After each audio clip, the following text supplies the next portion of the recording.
بسم اللہ الرحمن الرحیم۔ حضرت خالد بن ولید ایپیسوڈ نمبر 11۔ قریش نے جب رسول اکرم صلی اللہ تعالی علیہ وسلم کے فدائین کی شجاعت کا یہ عالم دیکھا تو خود پیچھے ہٹ کر ان پر تیروں کے ساتھ ساتھ پتھر بھی برسانے لگے۔ اس کے ساتھ ہی قریش کے چند ایک گھڑ سوار سر پر گھوڑے دوڑتے آئے، آپ صلی اللہ تعالی علیہ وسلم پر حملہ آور ہوئے، لیکن آپ صلی اللہ تعالی علیہ وسلم کے ساتھیوں کے تیر ان کے جسموں میں اتر کر انہیں واپس چلے جانے پر مجبور کر دیتے تھے۔ اس صورتحال سے بچنے کے لیے قریش نے چاروں طرف سے تیروں اور پتھروں کا مینہ برسا دیا۔ خالد کو اکرمہ نے بتایا تھا کہ ابو دجانہ رضی اللہ تعالی عنہ اور رسول اکرم صلی اللہ تعالی علیہ وسلم کے آگے جا کھڑے ہوئے، ان کے پیٹھ دشمن کی طرف تھی۔ ابو دجانہ بیک وقت دو کام کر رہے تھے، ایک یہ کہ وہ اپنے تیر سعد بن ابی وقاص رضی اللہ تعالی عنہ کو دیتے جا رہے تھے اور سعد بڑی تیزی سے تیر چلا رہے تھے۔ اس کے ساتھ ہی ابو دجانہ رضی اللہ تعالی عنہ رسول اکرم صلی اللہ تعالی علیہ وسلم کو تیروں سے بچانے کی کوشش کر رہے تھے۔ تیروں اور پتھروں کی بارش میں کوئی نہ دیکھ سکا کہ ابو دجانہ رضی اللہ تعالی عنہ کس حال میں ہیں۔ ابو دجانہ رضی اللہ تعالی عنہ گر پڑے تو اس وقت دیکھا کہ ان کی پیٹھ میں اتنے تیر اتر گئے تھے کہ ان کی پیٹھ خار پشت کی پیٹھ لگتی تھی۔ رسول اکرم صلی اللہ تعالی علیہ وسلم کو بچانے کے لیے آپ صلی اللہ تعالی علیہ وسلم کے کئی ساتھیوں نے جان دے دی، لیکن اکرمہ اور اس کے گھڑ سواروں اور پیادوں پر اتنی دہشت طاری ہو چکی تھی کہ وہ پیچھے ہٹ گئے۔ قریش تھک بھی گئے تھے۔ رسول اکرم صلی اللہ تعالی علیہ وسلم نے اپنے ساتھیوں کا جائزہ لیا۔ ہر طرف خون ہی خون تھا، لیکن زخمیوں کو اٹھانے پر مرہم پٹی کرنے کا موقع نہ تھا۔ دشمن ایک اور حلہ بولنے کے لیے پیچھے ہٹا تھا۔ مجھے قریش کے ایک اور آدمی کا انتظار ہے۔ رسول اکرم صلی اللہ تعالی علیہ وسلم نے اپنے ساتھیوں سے کہا۔ کون ہے وہ یا رسول اللہ صلی اللہ تعالی علیہ وسلم؟ آپ صلی اللہ تعالی علیہ وسلم کے ایک صحابی رضی اللہ تعالی عنہ نے پوچھا، کیا وہ ہماری مدد کو آ رہا ہے؟ نہیں، آپ صلی اللہ تعالی علیہ وسلم نے فرمایا، وہ مجھے قتل کرنے آئے گا، اسے اب تک آ جانا چاہیے تھا۔ لیکن وہ ہے کون؟ ابی بن خلف۔ آپ صلی اللہ تعالی علیہ وسلم نے فرمایا، ابی بن خلف رسول اکرم صلی اللہ تعالی علیہ وسلم کے کٹر مخالفین میں سے تھا۔ وہ مدینے کا رہنے والا تھا۔ اسے جب پتہ چلا کہ رسول اللہ صلی اللہ تعالی علیہ وسلم نے نبوت کا دعویٰ کیا ہے تو ایک روز وہ آپ صلی اللہ تعالی علیہ وسلم کے پاس آیا اور اس نے آپ صلی اللہ تعالی علیہ وسلم کا مذاق اڑایا۔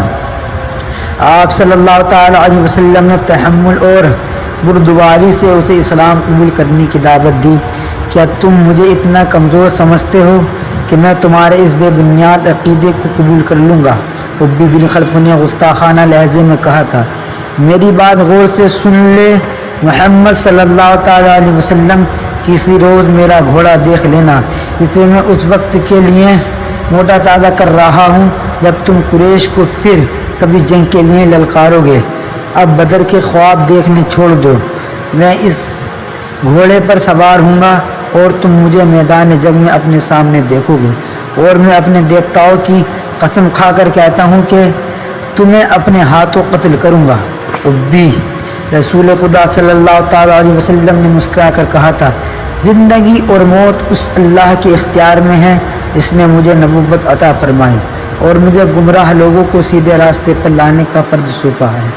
ایسی بات منہ سے نکلے جسے میرے اللہ کے سوا کوئی بھی پورا نہ کر سکے۔ یوں بھی تو ہو سکتا ہے کہ تم مجھے قتل کرنے آؤ اور تم میرے ہاتھوں قتل ہو جاؤ۔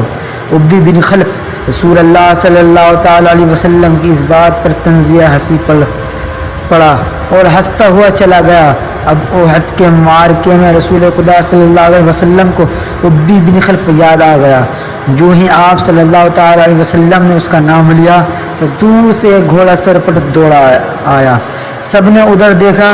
میرا عزیز ساتھیوں، رسول اکرم نے اپنے ساتھیوں سے کہا، مجھے کچھ ایسا لگ رہا ہے جیسے یہ سوار جو ہماری طرف بڑھتا آ رہا ہے ابی ہی ہوگا۔ اگر وہ ابی ہی ہوا تو اسے روکنا نہیں، اسے میرے سامنے اور میرے قریب آنے دینا۔ مورخین باقری، مغازی اور بن حشام نے لکھا ہے کہ وہ سوار ابی خلف ہی تھا، اس نے للکار کر کہا، سنبھل جا محمد صلی اللہ تعالیٰ علیہ وسلم، ابی آ گیا ہے، دیکھ میں اسی گھوڑے پر سوار ہوں جو تمہیں دکھایا تھا۔ یا رسول اللہ صلی اللہ تعالیٰ علیہ وسلم کے ساتھیوں میں سے 3-4 نے آگے ہو کر کہا، ہمیں اجازت دے کہ اسے آپ صلی اللہ تعالیٰ علیہ وسلم کے قریب آنے تک ختم کر دیں۔ نہیں، رسول اکرم صلی اللہ تعالیٰ علیہ وسلم نے کہا، اسے آنے دو، میرے قریب آنے دو، اسے راستہ دے دو۔ رسول کریم صلی اللہ تعالیٰ علیہ وسلم کے سر پر جنجیر والی خود تھی، اس کی جنجیر آپ صلی اللہ تعالیٰ علیہ وسلم کے چہرے کے آگے اور دائیں بائیں لٹک رہی تھی۔ آپ صلی اللہ تعالیٰ علیہ وسلم کے ہاتھ میں برچھی تھی اور تلوار نیام میں تھی۔ ابی کا گھوڑا قریب آ گیا تھا، آگے آگا ابی رسول خدا صلی اللہ تعالیٰ علیہ وسلم نے للکار کر کہا، میرے سوا تیری کوئی نہیں لڑے گا۔ ابی بن خلف نے اپنے گھوڑا قریب آ کر روکا اور طنزیہ کہا لگایا، اسے شاید پوری یقین تھا کہ وہ آپ صلی اللہ تعالی علیہ وسلم کو قتل کر دے گا۔ اس کی تلوار بھی نیام میں تھی۔ آپ صلی اللہ تعالی علیہ وسلم نے اس کے قریب چلے گئے۔ وہ بڑے طاقتور گھوڑے پر تھا اور آپ صلی اللہ تعالی علیہ وسلم زمین پر۔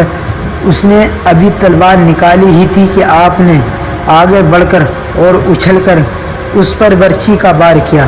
وہ بار بچانے کے لیے ایک طرف کو جھک گیا لیکن بار خالی نہیں گیا۔ آپ صلی اللہ تعالیٰ علیہ وسلم کی برچھی کی انی اس کے دائیں کندھے پر ہنسلی کی ہڈی سے نیچے لگی۔ وہ گھوڑے سے گر پڑا اور اس کی پسلی ٹوٹ گئی۔ مورخین لکھتے ہیں کہ رسول خدا صلی اللہ تعالیٰ علیہ وسلم کا بار اتنا قوی نہ تھا کہ ابی جیسا قوی حقیقت آدمی اٹھ نہ سکتا۔ رسول خدا صلی اللہ علیہ وسلم نے اس پر دوسرا بار کرنے کو دوڑے و گھوڑے کی دوسری طرف گرا تھا۔ اس پر شاید دہشت طاری ہو گئی تھی یا آپ صلی اللہ علیہ وسلم کا بار اس کے لیے غیر متوقع تھا۔ وہ اٹھا اور اپنا گھوڑا وہی چھوڑ کر بھاگ گیا۔ وہ چلاتا جا رہا تھا، محمد صلی اللہ علیہ وسلم نے مجھے قتل کر دیا ہے، یہ اہل قریش، محمد صلی اللہ علیہ وسلم نے مجھے قتل کر ڈالا ہے۔ قریش کے کچھ آدمیوں نے اس کے زخم دیکھے تو اسے تسلی دی کہ اسے کسی نے قتل نہیں کیا۔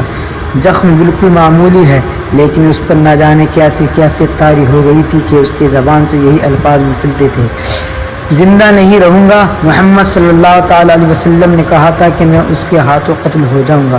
مورخین میں حشام نے یہاں تک لکھا ہے کہ ابی نے یہ الفاظ بھی کہے تھے، اگر محمد صلی اللہ تعالی وسلم نے مجھ پر صرف تھوک دیتے تو میں زندہ نہ رہنا سکتا۔ جب احد کا معرکہ ختم ہو گیا تو ابی قریش کے ساتھ مکہ کو روانہ ہوا۔ راستے میں انہوں نے پڑاؤ کیا تو ابی مر گیا۔